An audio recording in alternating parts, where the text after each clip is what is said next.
The courthouse stood like a monument to justice in the center of town, its stone walls towering above the street outside.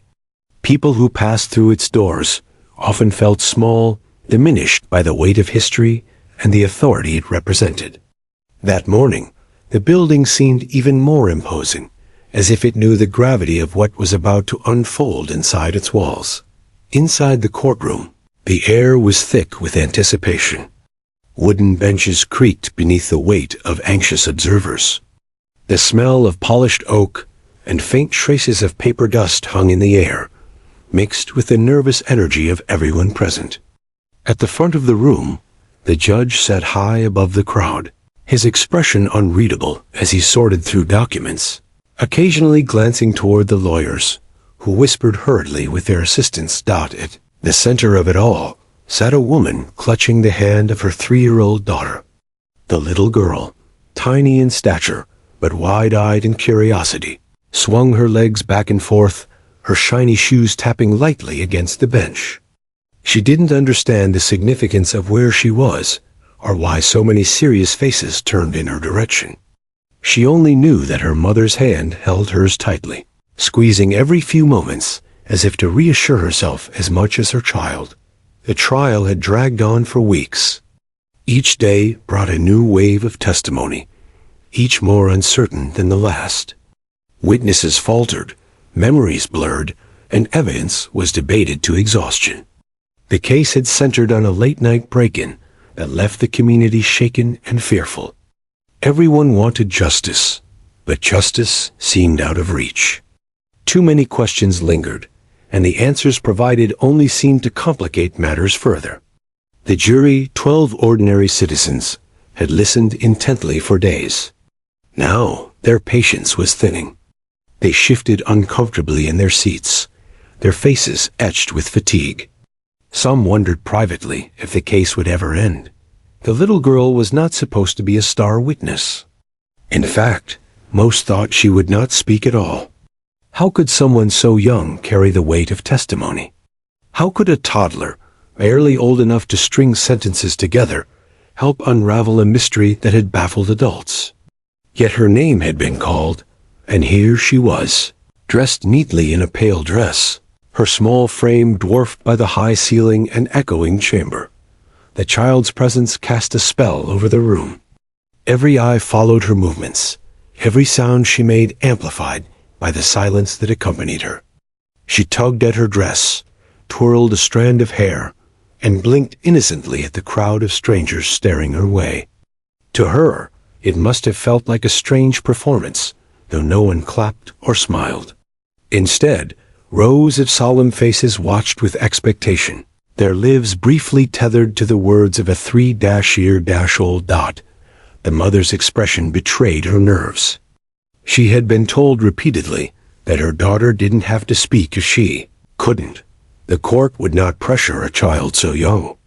But something in her daughter's eyes, something pure and unwavering, made her believe. The girl had more to say than anyone realized. She kept whispering softly into her ear, gentle reassurances that everything would be okay. The defense attorney scribbled notes on a legal pad, occasionally glancing up with a mixture of skepticism and curiosity. He had little faith in what a toddler could offer, but knew well enough that juries could be swayed by the innocence of a child. Across the room, the prosecutor tapped his pen against the table, leaning forward with an intensity that betrayed his hope. For him, this was not a child. This was possibly the key, the thread that could unravel the tangle of uncertainty. The judge adjusted his glasses, taking a moment to look over the small figure seated near the front. It was not often that such a young person appeared in his courtroom. He knew the risks, the unpredictability of children, the way they could swing between silence and wild distraction. Still, there was a hush that seemed to settle over the entire room, as if everyone collectively sensed that something extraordinary might happen. The tension was palpable. The sound of paper shuffling seemed louder than usual. The clearing of a throat echoed like a drumbeat. Every small noise punctuated the silence, and each pause stretched longer than the one before. Even the ceiling fans, turning lazily overhead, seemed to move in time with the rising anticipation. The little girl looked around curiously, her gaze moving from the stern faces of the lawyers to the wooden rail that separated her from the rest of the room. Her eyes lingered on the police officers, standing quietly along the side, their uniforms neat, their postures stiff with duty. One of them rested a hand on the head of a dog seated by his side, a calm and watchful animal whose presence was meant to go unnoticed. To most, it was a detail easily overlooked. But the girl noticed, and her stare lingered. The jury watched her closely, their exhaustion momentarily forgotten. There was something disarming about her presence, something that cut through the monotony of legal jargon and endless arguments. She wasn't burdened by strategy, by spin, or by fear of cross-examination. She was simply a child unfiltered, unshaped by the weight of adult expectations. That, in itself, gave her power. Her mother leaned in again, whispering something that only she could hear. The little girl nodded solemnly, her lips pressing together in thought. For a fleeting second, the courtroom seemed to hold its breath. Even those who doubted she would say anything now leaned forward ever so slightly, waiting to see if the impossible might happen. The trial had been filled with surprises before, but none quite like this moment. Here sat a child, 3 years old, small enough to be mistaken for a bystander, yet commanding more attention than the most seasoned witness. The future of the case might not rest entirely on her words, but everyone in the room knew that whatever she said, or didn't say, would leave a lasting mark. And so the tension grew, thick as a storm cloud waiting to break. The judge's gavel rested on the bench, untouched. The attorneys held their pens still. The mother's grip tightened, and the little girl, unaware of the weight she carried, blinked up at the dog sitting calmly beside the officer. Her finger twitched as though tempted to rise, and in that small, almost invisible motion, the fate of the case began to shift. No one knew yet what she would say. No one knew that 2 words, simple and startling, would soon echo across the courtroom and leave everyone stunned. But in that moment, before the silence broke, before the gasp and the whispers, there was only anticipation. It was the kind of tension that could make time slow down, that could hold even the most skeptical hearts in a grip of wonder. The courtroom, for all its history and tradition, had never experienced a moment quite like this. The weight of law and order pressed down on the room, but against it stood the innocence of a child. It was a clash of worlds, and the outcome was impossible to predict. Everyone waited, knowing instinctively that something unforgettable was about to happen.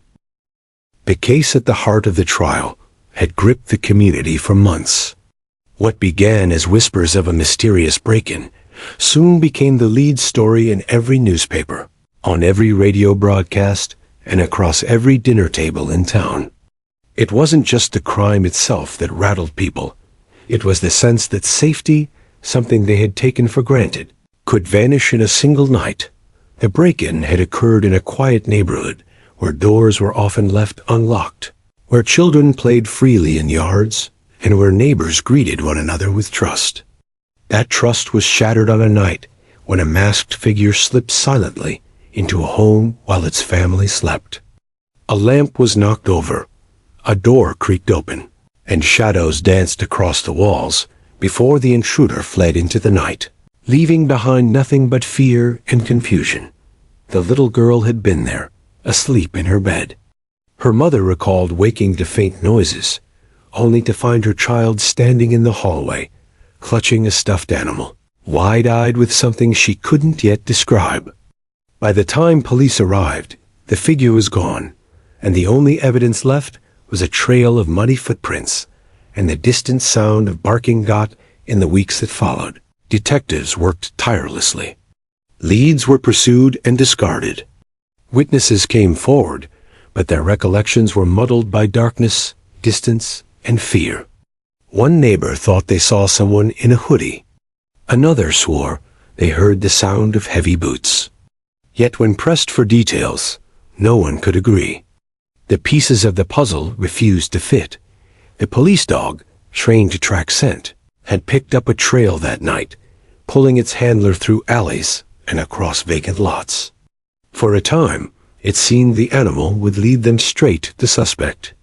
But then the trail abruptly ended, as though the night itself had swallowed the intruder whole.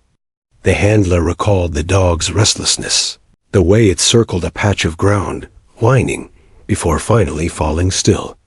Something about that moment haunted him, though he never fully understood it. As the trial began, prosecutors built their case on fragments, partial footprints, circumstantial sightings, and the testimony of rattled neighbors. The defense argued that the evidence was too thin, too unreliable. They painted the picture of a community desperate to find someone to blame, clinging to shadows instead of facts. Slowly, doubt crept into the room. Then came the mention of the child. At first, many dismissed it. How could a 3-year-old be trusted to remember details from a night so confusing? Children that young, experts argued, often mix dreams with reality, imagination with truth. The defense, confident in this reasoning, smirked at the idea that a toddler could sway a jury. Yet the prosecution held firm. Children, they argued, carried something adults often lost: unfiltered honesty. And so, the little girl's name appeared on the witness list. From that moment, the entire town buzzed with speculation. Would she speak? Could she even understand what was happening? Some pitied her mother, who was forced to decide whether her child should take the stand. Others whispered that it was cruel to bring a toddler into a courtroom, filled with hardened faces and heavy truths. By the time she arrived, anticipation filled the air like static. The benches were packed with spectators, neighbors, reporters, even strangers drawn by curiosity. Cameras were barred from the room, but artists sat ready with sketch pads, eager to capture the image of the child who might decide a case. The defense attorney leaned back in his chair, adjusting his tie with an air of confidence. To him, the child was no threat. At best, she would remain silent, too overwhelmed to speak. At worst, she would ramble nonsense, words the jury would dismiss as childish fantasy. Either way, he believed her presence would do nothing more than waste time. Across the aisle, the prosecutor thought differently. He had studied the little girl's demeanor, the way she clung to her mother, but watched the world with clear eyes. He saw in her something fragile yet steady, as though she carried a truth too simple for adults to grasp. For weeks, he had imagined what she might say, how her words might pierce the fog of doubt that had settled over the trial. The jury themselves were divided. Some shook their heads when her name was first called, convinced it was a gimmick. Others leaned forward, curious, their hearts softened by the innocence of a child. Whether they admitted it or not, all 12 were drawn to her. Sensing that something unusual was about to unfold, the little girl sat quietly as her mother whispered reassurance. She had been told she could simply sit, that no one would be angry if she stayed silent. No pressure, no expectation, just her presence was enough. But she listened intently as the voices around her rose and fell, her eyes wide, her grip on her mother's hand unyielding. She may not have understood the words, but she understood the feeling. She could sense the seriousness, the way the room seemed to hold its breath each time she moved. Every detail about her became magnified in the silence. The way she swung her legs just above the floor, the tiny bow clipped in her hair, the faint scuff on her shoes. To the jury, she was both impossibly small and unexpectedly powerful, a living reminder of why the case mattered. The judge glanced down at her, his expression softening for the briefest moment before returning to its mask of neutrality. He had seen hardened criminals, eloquent lawyers, and seasoned witnesses take the stand. But this child was different. She carried no rehearsed lines, no polished testimony. If she spoke, it would be raw, unguarded, and real. That, he knew, could change everything. Still, doubts lingered. Was it right to let her speak? Could the defense tear apart her words, twisting them into something meaningless? The courtroom seemed caught in a fragile balance, one word away from tipping into chaos or clarity. The officers lining the room shifted slightly, their eyes darting between the mother and daughter. Among them was the handler with his dog, seated quietly at his side. The animal remained calm, head resting against its paws, though its ears twitched at every sound. To most, it was a background detail, an unremarkable part of the proceedings. To the child, however, it was not background at all. Her gaze drifted again, locking on the animal with a focus that startled even her mother. The dog's eyes met hers, and for a long moment, it was as though the two understood something no one else in the room could grasp. The handler noticed, but said nothing, only patting the dog's back, as though to ground himself in the strange tension that filled the space. The jury noticed the shift in her attention. They leaned forward, following her gaze, waiting to see what she would do. The defense attorney smirked, tapping his pen against the table. The prosecutor, however, froze in anticipation, sensing that the moment he had been waiting for was drawing near. And so, the little girl sat silent, watchful, yet brimming with something unspoken. The entire courtroom seemed to lean on her next move, as though the fate of the trial rested on the lips of someone who had barely learned to speak at all. She was, by every measure, an unlikely witness. But sometimes the least expected voices are the ones that echo the loudest. The courtroom that day felt like a stage, every movement and every word measured against the watchful eyes of strangers. Lawyers shifted papers, jurors straightened in their chairs, and the judge peered down from his elevated bench with steady authority. Yet, among all the calculated gestures and rehearsed performances, one figure was there with no script, no expectation, an animal most overlooked. The police dog sat silently at his handler's side, his sleek coat gleaming under the fluorescent lights. Trained to be alert yet calm, the dog's presence was standard procedure in high-profile cases. Some assumed he was there for security, others for symbolic reassurance, a reminder that law and order had teeth as well as rules. His chest rose and fell in slow rhythm, ears twitching occasionally as voices echoed off the wooden panels. He seemed perfectly at ease, the picture of discipline. For nearly everyone in the room, the dog was part of the background. He might as well have been a piece of furniture, another element in the courtroom scenery.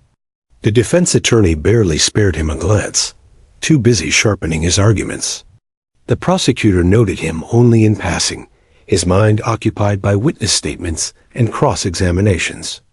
Even the jury, who had scanned every detail in search of meaning, dismissed the dog as irrelevant, but not the child. Her eyes found him the moment she entered the courtroom, as if drawn by some invisible thread. She studied him intently, her tiny face unusually serious.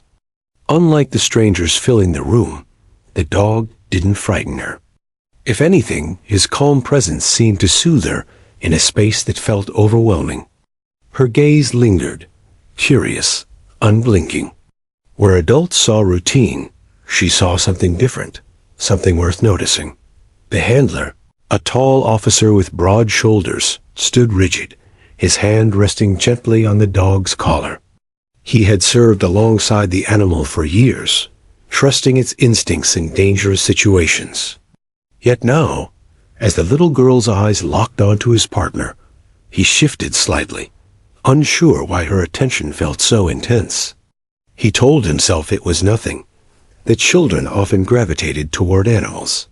Still, he couldn't ignore the stillness of her stare. The mother noticed too.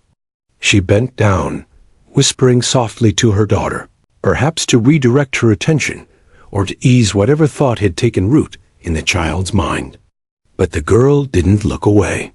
Her small hand tightened around her mother's fingers, and her gaze remained fixed on the dog. The murmurs of the courtroom dimmed as people began to sense her focus. Jurors exchanged quick glances, silently questioning whether they should read meaning into her behavior. Reporters poised their pens over notebooks, eager for anything unusual to jot down. The tension that had been simmering all morning shifted, narrowing toward the space between the child and the animal Dot. It was then that the moment arrived, small, almost unnoticeable, yet monumental in its implications. The little girl's arm lifted slowly, her hand trembling slightly as though it carried the weight of something enormous. Then, with innocent certainty, she pointed directly at the dog. The action, simple as it was, rippled through the courtroom like a shockwave. Conversations halted mid-sentence. The scratch of pens against paper stopped. Even the hum of the ceiling fans seemed to fade under the weight of her gesture. All eyes darted toward the direction of her finger, then back to her face, searching for an explanation. The defense attorney frowned, leaning back in his chair with a puzzled expression.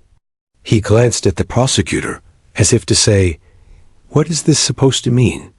The prosecutor, meanwhile, stiffened in his seat, sensing something significant, though unable to articulate why. The judge leaned forward slightly. His curiosity piqued despite years of experience, telling him not to overreact. The handler straightened, his grip instinctively tightening on the leash. His partner, sensing the shift in energy, perked up, ears rising, eyes alert.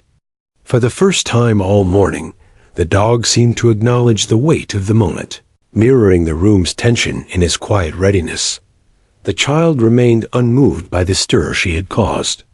Her arm stayed extended, her finger aimed squarely at the animal. There was no hesitation in her eyes, no trace of fear.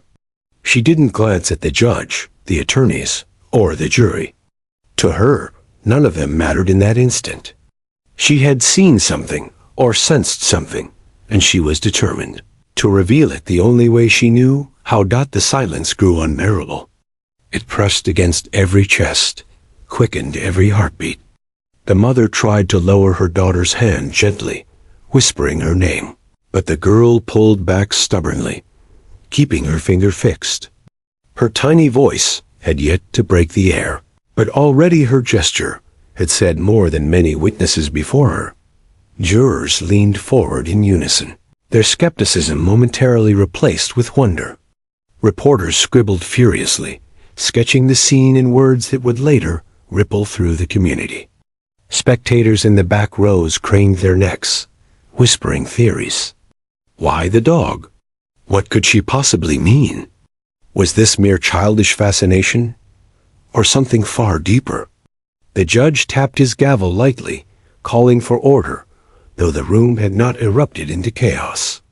It wasn't noise he sought to control, but tension and invisible current that threatened to overwhelm the proceedings. "Continue," he instructed, his voice steady, though his eyes betrayed his curiosity. The defense attorney muttered under his breath, shaking his head. To him, this was nothing but distraction. He reminded himself, and later the jury, that children often fixated on simple things. But deep down, even he could not ignore the gravity that seemed to hang in the air. The prosecutor, meanwhile, sat frozen, pen suspended over his notepad. His instincts told him this was not random. He remembered the reports from that night, the dog's restless circling, the trail that had gone cold, the inexplicable way the animal had seemed agitated, yet unable to lead further. Could it be that this child, this 3-year-old, had noticed something no adult had? The thought made his heart race. The handler shifted again, uncomfortable with the eyes now fixed on him and his partner. He tried to appear calm, professional, unaffected. Yet inside, unease gnawed at him. He recalled the way his dog had behaved that night, the low growl, the refusal to move forward. At the time, he had brushed it off as fatigue or confusion. But seeing the child's unwavering point now, he wondered if he had overlooked something vital. The little girl finally lowered her hand, though her eyes remained locked on the dog. The silence she left behind was almost heavier than the act itself. No words had been spoken, yet the courtroom was changed. Everyone knew they had witnessed something extraordinary. Even if no one could explain it, the judge cleared his throat, instructing the attorneys to proceed, but the air refused to return to normal. The moment lingered, seared into the minds of everyone present. The child leaned against her mother again, as though nothing unusual had happened. She was only 3 years old, after all. But deep inside the hearts of the adults who watched her, questions stirred. Why had she pointed? What had she seen? And most unsettling of all, what did she know? The dog, ever silent, lowered its head back to its paws, but its eyes stayed open, glowing with a quiet awareness, as though it too understood the importance of the gesture. In that silent exchange between child and animal, the case had shifted in ways no one yet comprehended. And though no words had been spoken, the courtroom knew that something profound had just begun. For a long moment after the little girl lowered her hand, the courtroom seemed to exist in a suspended state, a fragile bubble where time itself slowed. The sound of shuffling papers had ceased. The coughs and mutters that usually filled the background of trials were gone, and even the scratching of pens had halted. It was as if the entire room leaned forward together, waiting, straining to hear something that had not yet been spoken. The judge cleared his throat, tapping the gavel once not to scold, but to ground the room. The faint knock echoed across the wooden walls, a reminder that order must prevail, even in the face of mystery. "Let us proceed," he said, his voice calm, though his eyes flickered briefly toward the child. No one missed it, least of all the jury. The defense attorney seized the silence as his chance. Rising slowly, he smoothed his suit, adjusting his tie with practiced ease. "Ladies and gentlemen of the jury," he began, his voice carrying the authority of experience. "Children at this age often react to simple stimuli. A bright light, a sudden noise, or, in this case, an animal." He gestured casually toward the police dog, who remained lying at his handler's feet as if unfazed by the attention. "This is not evidence. This is not testimony. It is, at best, the curiosity of a toddler who sees a dog in the room and points. Nothing more." He let his words linger, scanning the faces of the jurors for signs of agreement. A few nodded faintly, though others remained locked on the child, their expressions unsettled. The attorney pressed forward. "We cannot allow the whims of a 3-year-old to dictate the fate of this case. If we did, we would be chasing shadows, grasping at innocence instead of truth." The prosecutor did not rise to interrupt. He remained seated, pen poised over his legal pad, though he hadn't written a word since the child's gesture. His mind was elsewhere, racing through details, replaying reports from the night of the crime. He remembered the handler's uneasy statement about the dog circling and whining, unable to move forward.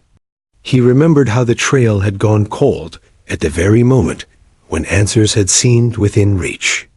And now here was the girl, silent but deliberate, pointing at that same dog with an intensity that could not be dismissed as chance. The handler himself shifted in his seat, his face unreadable, but his grip firm on the leash. He had been trained to stay composed under pressure, to mask emotion in front of strangers. But inside, unease spread like wildfire. He thought of the countless nights he had trusted his partner, the times the dog's instincts had saved lives, found evidence, uncovered truths hidden from human senses. Could it be that the child had recognized something the rest of them missed? Could she, in her innocence, have tapped into the same unspoken understanding that guided the animal? The jurors whispered among themselves during a recess, though their voices were hushed. Some dismissed the moment as the defense insisted it was just a child, just a dog, just coincidence. Yet others were less convinced. They remembered the look on her face, the unwavering determination in her eyes. Children her age were easily distracted, yes, but they were not calculated. They did not point unless they meant it. Reporters huddled outside during the lunch break, already scribbling headlines that would stir the town into further frenzy. Child points at police dog during trial. Unlikely witness captivates jury. The public would devour it, as they always did, turning speculation into stories. Stories into belief. Inside the courtroom, the little girl sat quietly beside her mother, her legs swinging beneath the chair. She seemed unbothered by the storm she had stirred, her small hand stroking the worn fabric of her stuffed animal. To her, it had been simple. She had seen what mattered, and she had pointed. Why the adults made such a fuss was beyond her comprehension. Her mother, however, felt the weight of every stare. She could sense the questions burning behind every pair of eyes. Did her daughter know something? Had she seen something that night? She remembered the morning after the break-in, when her child had clung to her and whispered fragments of words she couldn't piece together. Fear had clouded those memories, luring them into something fragile, easy to dismiss. But now, seeing her daughter's clarity in the courtroom, doubt crept into her own mind. Perhaps the child had understood more than she realized. The judge called the room back into session. The defense moved quickly to refocus the jury on technicalities, the lack of fingerprints, the unreliability of neighbor testimonies, the absence of direct evidence tying the accused to the crime. He spoke with conviction, reminding them of the burden of proof, painting the prosecution's case as a web of circumstantial threads too weak to hold. But no matter how firmly he spoke, the image of the child, pointing at the dog, lingered in every mind. It was not evidence, not by legal definition. Yet it was powerful, undeniable in its simplicity. The prosecutor finally rose. He did not address the girl directly, nor did he call her to the stand just yet. Instead, he let his words settle into the jurors' hearts. Sometimes truth is not hidden in the complicated, but in the simple, he said, his tone measured. Sometimes it takes a child to see what we overlook. Innocence does not cloud vision, it sharpens it. He did not elaborate, did not draw lines that were not yet visible. He let the thought hang in the air, like a seed planted in uncertain soil. The jurors shifted uneasily, caught between skepticism and intrigue. They were bound by reason, by rules of evidence. Yet they could not escape the pull of something deeper, a sense that perhaps, just perhaps, the child had pointed for a reason. The dog, silent and steady, seemed to carry the weight of it all. His head rested against his paws once more, but his eyes remained open, watchful. Every so often, his gaze flickered toward the little girl, as though acknowledging a bond only the two of them understood. By the end of the day, the trial adjourned with no dramatic revelations, no confessions, no breaking evidence. Yet the atmosphere had shifted irreversibly. Whispers filled the courthouse halls. Jurors carried questions back to their homes, and the community braced itself for the next session. For in a room full of seasoned professionals, the most powerful act had come not from evidence presented or arguments made, but from a child's finger pointing silently toward a dog. The moment had passed, but its echo remained. And in that echo, the truth waited to be spoken. The following morning, the courthouse filled even earlier than usual. News of the child's silent gesture had spread through the town like wildfire, drawing in not only regular spectators, but strangers from nearby counties, curious to witness what had become the most talked-about trial in years. The wooden benches creaked under the weight of bodies pressed shoulder to shoulder. Reporters jotted notes feverishly, and the jury entered with a nervous energy that betrayed their outward calm. The judge took his seat, his gavel striking once to call the court to order. Though his expression remained carefully neutral, there was an unmistakable heaviness in the room, as though everyone present expected that something extraordinary was about to happen. And sitting near the front, clutching her stuffed toy, the little girl swung her legs as though she were in an entirely different world, one untouched by legal jargon, strategy, or doubt. Her mother whispered softly to her, stroking her hair, but the child's eyes were fixed elsewhere. Once again, they lingered on the dog, who lay beside his handler. The animal was calm, but its steady gaze never wavered from the child. It was a silent exchange, an invisible thread binding the two together, and those who noticed it couldn't look away. The prosecutor rose. "Your Honor," he said, his voice steady but edged with anticipation. "With the court's permission, I would like to invite the witness forward." The defense attorney immediately sprang to his feet. "Objection, Your Honor. We are speaking of a toddler, hardly a credible witness. The psychological strain, the unreliability of memory at such an age, the risk of misinterpretation. This is a circus." The judge regarded both men for a long moment, weighing the arguments. Finally, he nodded. "The court will allow it. The child may approach. The jury will remember, however, that her words are to be considered with caution."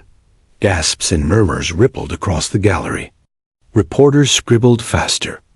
The little girl was gently guided toward the witness stand, her small hand swallowed in her mother's. She climbed into the oversized chair, her feet dangling far above the floor, and looked around curiously. Wide-eyed at the sea of faces staring back at her, the bailiff held out a small microphone, adjusting it carefully until it caught her quiet breathing. The courtroom was so silent that even that faint sound echoed. The judge leaned forward slightly. "Do you understand that you are here to tell the truth?" he asked gently. The girl nodded. "And will you do your best?" Another nod. The prosecutor crouched down slightly so that his eyes met hers. His voice softened, stripped of the sharpness it usually carried. "Sweetheart, can you tell us what you remember about that night?" The child tilted her head, hugging her toy close. For a long moment, she said nothing. The silence stretched on, heavy and electric, filling every corner of the room. The defense attorney smirked, already preparing to dismiss whatever came next as childish nonsense. Then, slowly, the little girl's small hand rose. She pointed not to the defendant, not to the jury, but once again, straight at the dog. And with a voice quiet but clear, she spoke the two words that would haunt every person present. "He knows." A wave of sound rolled through the courtroom. Gasps, whispers, even stifled cries echoed against the walls. The judge struck his gavel sharply. "Order! Order in the court!" But the command could not erase the impact of those words. The jurors looked at one another, some wide-eyed, others pale. The handler stiffened, his grip on the leash tightening instinctively, though the dog remained perfectly still. The defense attorney shot to his feet, his voice dripping with incredulity. "Your Honor, this is absurd." A toddler points at an animal and utters two meaningless words, and we are to take this as testimony? Dogs cannot speak, dogs cannot testify, and a child's imagination cannot decide a man's fate. He slammed his hand against the table for emphasis, his frustration barely contained. But no matter how loudly he objected, the jury's attention was not on him. Their eyes were locked on the girl, who still pointed at the dog with unwavering certainty, her expression calm but insistent, as though she had delivered the only truth that mattered. The prosecutor rose deliberately, his voice measured. "Ladies and gentlemen of the jury, no one is asking you to believe that the dog can testify. What we are asking you to consider is this. Children see what we overlook. They sense what we explain away. She was there that night. She remembers. And her words, however simple, cannot be dismissed so easily." He turned back toward the little girl. "Sweetheart, can you tell us why you said that? Why did you point at the dog?" The child blinked, her lips trembling as though she were about to say more. The room leaned forward collectively, waiting, hoping. But instead of continuing, she buried her face in her stuffed toy, falling silent once more. Her mother placed a protective arm around her, whispering softly in her ear. The prosecutor, sensing the fragility of the moment, did not press further. He nodded respectfully and stepped back. The judge exhaled, his brow furrowed. The record will reflect the witness's statement. The jury will give it the weight they deem appropriate. His gavel fell again, but the rhythm of the trial had been permanently disrupted. In the benches, whispers swelled into speculation. Some insisted it was nothing, a coincidence. Others swore it was a sign that the child had seen something no one else had. Reporters jotted headlines that nearly wrote themselves. Toddler declares he knows in open court. The jurors carried the words with them like a weight. He knows. What did she mean? That the dog had sensed the intruder? That the animal carried knowledge no human could access? Or was it something stranger, something unexplainable, a bridge between innocence and instinct? The handler avoided eye contact with anyone, his jaw tight, his mind racing back to that night, the circling, the whining, the restless energy he couldn't explain. He had buried that memory, dismissed it as nothing more than a failed trail. But hearing those words from the child reopened it, raw and undeniable. Deep down, he knew the truth. The dog had known something. He just hadn't listened. The defense fought desperately to recover, hammering home their arguments of unreliability and coincidence.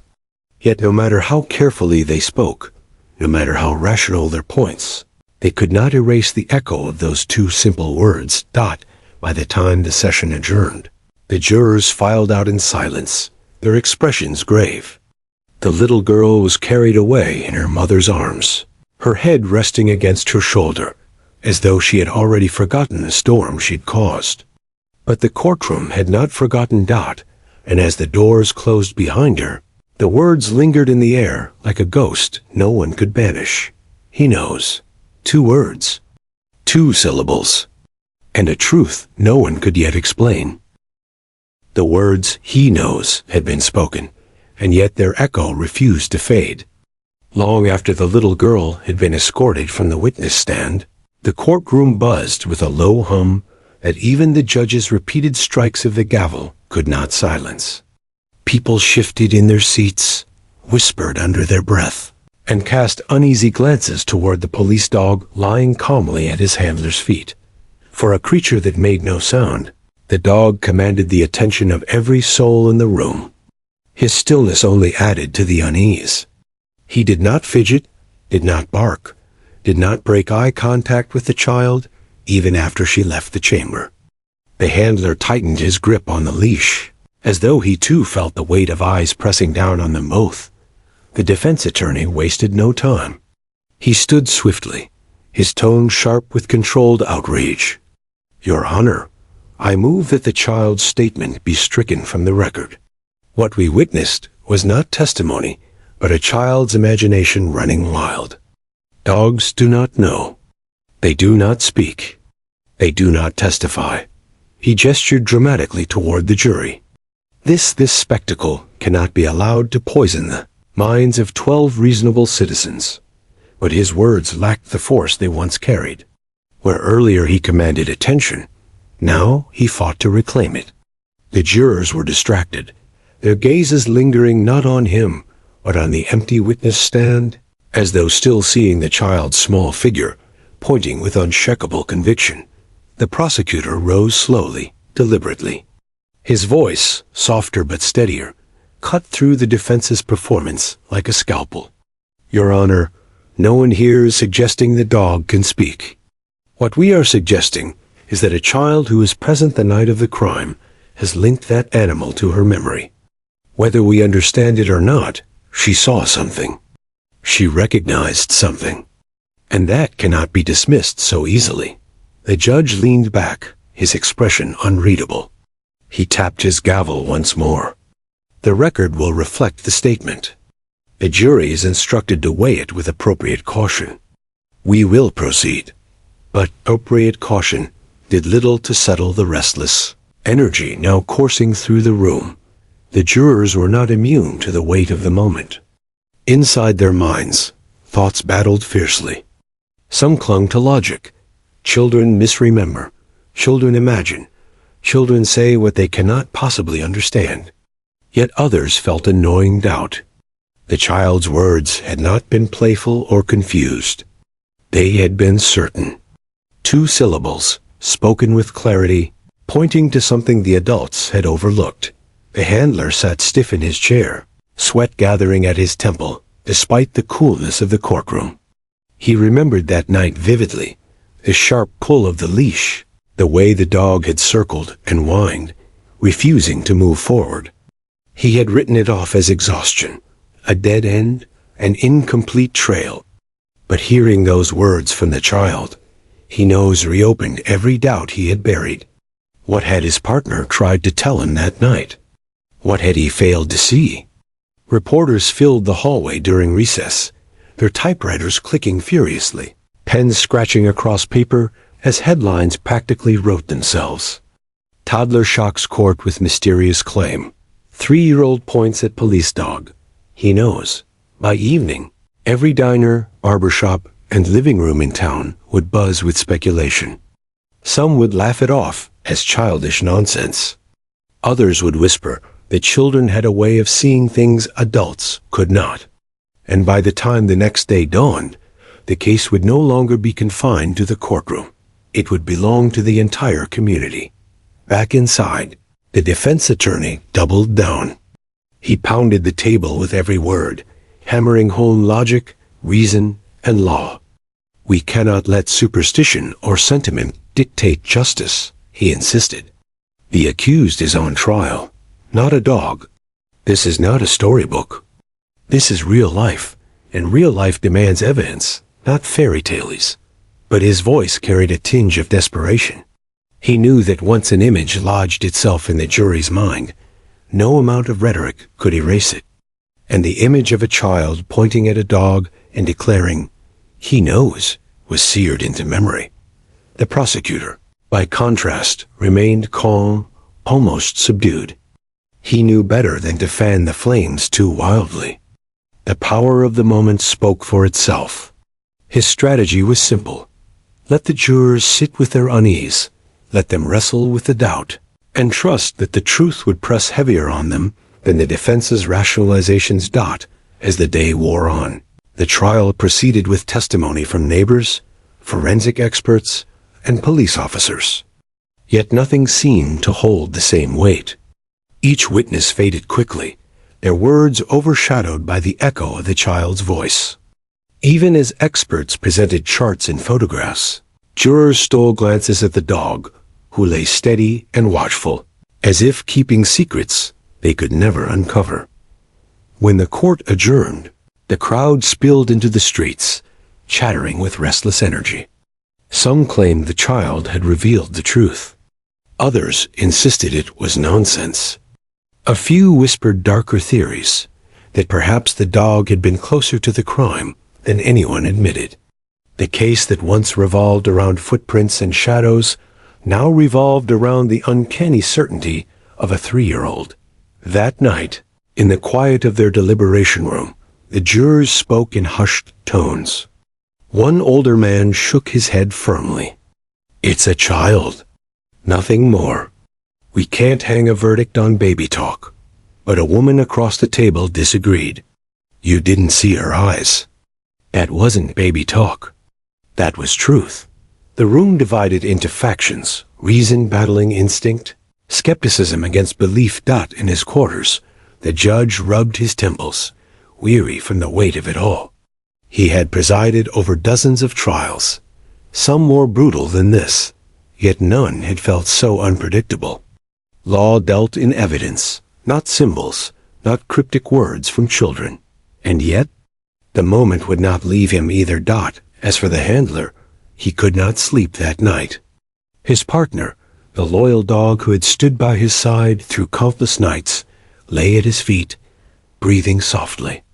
But the handler could not stop replaying the scene, the child's steady finger, her unwavering gaze, and those 2 words. He thought of the night of the break-in, the abandoned trail, the restless whining. He whispered into the darkness, as though confessing to himself. "You did know, didn't you?" The dog lifted his head briefly, ears twitching, then settled back down without a sound. The case continued the next morning, but the trial had changed forever. No one could deny it anymore. The child's words had introduced a new dimension, something no lawyer, no judge, no reporter could fully explain. The stir was no longer confined to the courtroom. It was in the jurors' hearts, in the townsfolk's whispers, in the sleepless nights of those who had witnessed it. And though the defense fought harder than ever, though the prosecutor tread carefully, all knew the same truth. The trial was no longer about what the evidence could prove. It was about what a child had seen, what a dog might have known, and whether innocence could reveal a truth reason alone could not. The words, "he knows," had been spoken, and yet their echo refused to fade. Long after the little girl had been escorted from the witness stand, the courtroom buzzed with a low hum that even the judge's repeated strikes of the gavel could not silence. People shifted in their seats, whispered under their breath, and cast uneasy glances toward the police dog lying calmly at his handler's feet. For a creature that made no sound, the dog commanded the attention of every soul in the room. His stillness only added to the unease. He did not fidget, did not bark, did not break eye contact with the child, even after she left the chamber. The handler tightened his grip on the leash, as though he too felt the weight of eyes pressing down on them both. The defense attorney wasted no time. He stood swiftly, his tone sharp with controlled outrage. "Your Honor, I move that the child's statement be stricken from the record. What we witnessed was not testimony, but a child's imagination running wild. Dogs do not know. They do not speak. They do not testify." He gestured dramatically toward the jury. This spectacle cannot be allowed to poison the minds of 12 reasonable citizens. But his words lacked the force they once carried. Where earlier he commanded attention, now he fought to reclaim it. The jurors were distracted, their gazes lingering not on him, but on the empty witness stand, as though still seeing the child's small figure, pointing with unshakable conviction. The prosecutor rose slowly, deliberately. His voice, softer but steadier, cut through the defense's performance like a scalpel. "Your Honor, no one here is suggesting the dog can speak. What we are suggesting is that a child who was present the night of the crime has linked that animal to her memory. Whether we understand it or not, she saw something. She recognized something. And that cannot be dismissed so easily." The judge leaned back, his expression unreadable. He tapped his gavel once more. "The record will reflect the statement. The jury is instructed to weigh it with appropriate caution. We will proceed." But appropriate caution did little to settle the restless energy now coursing through the room. The jurors were not immune to the weight of the moment. Inside their minds, thoughts battled fiercely. Some clung to logic. Children misremember. Children imagine. Children say what they cannot possibly understand. Yet others felt a gnawing doubt. The child's words had not been playful or confused. They had been certain. 2 syllables, spoken with clarity, pointing to something the adults had overlooked. The handler sat stiff in his chair, sweat gathering at his temple, despite the coolness of the courtroom. He remembered that night vividly, the sharp pull of the leash, the way the dog had circled and whined, refusing to move forward. He had written it off as exhaustion, a dead end, an incomplete trail. But hearing those words from the child, he knows reopened every doubt he had buried. What had his partner tried to tell him that night? What had he failed to see? Reporters filled the hallway during recess, their typewriters clicking furiously, pens scratching across paper as headlines practically wrote themselves. Toddler shocks court with mysterious claim. 3-year-old points at police dog. He knows. By evening, every diner, barbershop, and living room in town would buzz with speculation. Some would laugh it off as childish nonsense. Others would whisper that children had a way of seeing things adults could not. And by the time the next day dawned, the case would no longer be confined to the courtroom. It would belong to the entire community. Back inside, the defense attorney doubled down. He pounded the table with every word, hammering home logic, reason, and law. "We cannot let superstition or sentiment dictate justice," he insisted. "The accused is on trial, not a dog. This is not a storybook. This is real life, and real life demands evidence, not fairy tales." But his voice carried a tinge of desperation. He knew that once an image lodged itself in the jury's mind, no amount of rhetoric could erase it. And the image of a child pointing at a dog and declaring, "He knows," was seared into memory. The prosecutor, by contrast, remained calm, almost subdued. He knew better than to fan the flames too wildly. The power of the moment spoke for itself. His strategy was simple. Let the jurors sit with their unease, let them wrestle with the doubt, and trust that the truth would press heavier on them than the defense's rationalizations. As the day wore on, the trial proceeded with testimony from neighbors, forensic experts, and police officers. Yet nothing seemed to hold the same weight. Each witness faded quickly, their words overshadowed by the echo of the child's voice. Even as experts presented charts and photographs, jurors stole glances at the dog, who lay steady and watchful, as if keeping secrets they could never uncover. When the court adjourned, the crowd spilled into the streets, chattering with restless energy. Some claimed the child had revealed the truth. Others insisted it was nonsense. A few whispered darker theories, that perhaps the dog had been closer to the crime than anyone admitted. The case that once revolved around footprints and shadows now revolved around the uncanny certainty of a 3-year-old. That night, in the quiet of their deliberation room, the jurors spoke in hushed tones. One older man shook his head firmly. "It's a child. Nothing more. We can't hang a verdict on baby talk." But a woman across the table disagreed. "You didn't see her eyes. That wasn't baby talk.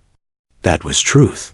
The room divided into factions, reason battling instinct, skepticism against belief. In his quarters, the judge rubbed his temples, weary from the weight of it all. He had presided over dozens of trials, some more brutal than this, yet none had felt so unpredictable. Law dealt in evidence, not symbols, not cryptic words from children. And yet, the moment would not leave him either. As for the handler, he could not sleep that night. His partner, the loyal dog who had stood by his side through countless nights, lay at his feet, breathing softly. But the handler could not stop replaying the scene, the child's steady finger, her unwavering gaze, and those 2 words. He thought of the night of the break-in, the abandoned trail, the restless whining. He whispered into the darkness, as though confessing to himself, "You did know, didn't you?" The dog lifted his head briefly, ears twitching, then settled back down without a sound. The case continued the next morning, but the trial had changed forever. No one could deny it anymore. The child's words had introduced a new dimension, something no lawyer, no judge, no reporter could fully explain. The stir was no longer confined to the courtroom. It was in the jurors' hearts, in the townsfolk's whispers, in the sleepless nights of those who had witnessed it. And though the defense fought harder than ever, though the prosecutor tread carefully, all knew the same truth. The trial was no longer about what the evidence could prove. It was about what a child had seen, what a dog might have known, and whether innocence could reveal a truth reason alone could not. When the verdict was finally read, the room was so silent that even the creak of the judge's chair seemed deafening. The jury had deliberated for less than a day, a sign that the case which once seemed doomed to collapse under doubt had found a strange, unexpected clarity. "Guilty," the foreman announced, the word sharp and irreversible. The defendant's shoulders slumped, his eyes narrowing into a glare that held both anger and defeat. His lawyer muttered something under his breath, already preparing for appeals. But everyone in the courtroom knew the tide had turned the moment a child had raised her finger and whispered two simple words. He knows. The judge thanked the jury, dismissed them, and gave his final instructions. Yet even as the gavel struck to adjourn, the trial didn't feel over. The air still hummed with the memory of that small voice, the way it had sliced through layers of argument, procedure, and skepticism to reveal something deeper than fact, truth. The community's reaction news of the conviction spread quickly. Reporters rushed from the courthouse steps, pens scratching across notepads, microphones thrust into the faces of anyone willing to speak. Sketch artists' renditions of the little girl and the dog filled the evening papers, their images capturing more than just likeness. They captured a moment of history. Neighbors who had once felt powerless now gathered on porches and at kitchen tables, retelling the story in hushed, awed tones. "Did you hear?" they whispered. The little girl pointed at the dog, and that's when everything changed. For some, it was comforting to believe that innocence had triumphed where evidence faltered. For others, it was a reminder that justice often arrives in unexpected forms. Children began playing games in their yards, one pretending to be the brave girl, another the watchful dog. In their imagination, truth was simple, unshakable, and always victorious. The handler's reflection for the handler. However, the aftermath was more complicated. He returned home with his partner that evening, the dog padding softly at his side. Closing the door behind him, he leaned against the wall and finally let out the breath he had been holding for weeks. He replayed the girl's words in his mind. He knows. He thought about the night of the break-in, about the way his dog had circled that patch of ground, whining as though frustrated by human limitation. The handler had dismissed it as a dead end. But what if it hadn't been? What if, in that moment, the animal had understood more than his human companion could grasp? He looked down at the dog, who met his gaze with quiet loyalty. For the first time, the handler realized that justice had not come solely from his own skill or persistence. It had come from a bond that transcended language. Same bond the little girl had recognized in an instant. The girl's unknowing legacy. The child herself was far too young to understand the magnitude of what she had done. To her, the courtroom was a blur of stern faces, tall walls, and a dog who reminded her of something she couldn't quite name. When she returned home, she climbed into her bed, clutched her stuffed animal, and drifted to sleep, her part in history already fading from her thoughts, but her words lingered in the world outside her home. They echoed in the minds of jurors who would carry the memory for years. They appeared in articles and broadcasts, quoted like scripture. They became shorthand in the community for intuition, for honesty, for the kind of truth that doesn't need explanation. "He knows," parents would say when a child caught them in a lie. "She knows," neighbors would murmur when someone spoke an uncomfortable truth. What began as the testimony of a toddler became a phrase woven into the fabric of everyday speech. The broader impact on justice. Within legal circles, the trial sparked debate. Could a child's words, ambiguous as they were, truly influence a jury? Should courts allow testimony so young, so unfiltered? Scholars wrote articles, judges argued in conferences, and defense attorneys warned of dangerous precedent. Yet for all the professional debate, one fact remained undeniable. Justice had been served. The conviction stood, appeals failed, and the community found peace. The break-in that had shattered their sense of safety no longer lingered as an unsolved scar. Instead, it became a story of resolution, told and retold not for the crime itself, but for the way it ended. And at the center of that ending was not a clever attorney, nor a decisive piece of forensic evidence. It was a child and a dog, the symbol that remained in the years that followed. The story took on a life of its own. Books and articles referenced it, sometimes embellishing the details, sometimes stripping them down to a simple parable. In these retellings, the courthouse became a stage. The dog a silent sentinel, the girl a prophet of innocence. The handler and his dog continued their work. But everywhere they went, people pointed, whispered, smiled. Children reached out to pet the animal, their parents murmuring, "That's the dog who knew." The little girl grew older, her memory of the trial fading until it became nothing more than a story told to her by others. But the phrase remained, passed down in her family like an heirloom. Each time she heard it, she would smile faintly, sensing but not fully grasping the weight of what she had once said, the lasting lesson. What endured most of all was the reminder that truth is not always dressed in logic or evidence. Sometimes it arrives through instinct, through innocence, through the unfiltered honesty of those too young to doubt themselves. He knows. 2 words that carried more force than pages of testimony, more clarity than hours of argument. 2 words that reminded everyone present that justice is not always found in the loudest voices, but sometimes in the quietest dot. And so the case closed, but the impact never did. It lived on in the hearts of jurors, the memories of officers, the whispers of neighbors, and the play of children. It lived on in the bond between a handler and his dog, in the softened eyes of a judge, in the cautious respect of lawyers who once scoffed at a child's place in court. Most of all, it lived on in a community that had learned something profound, that truth, once spoken, no matter how softly, can never be silenced.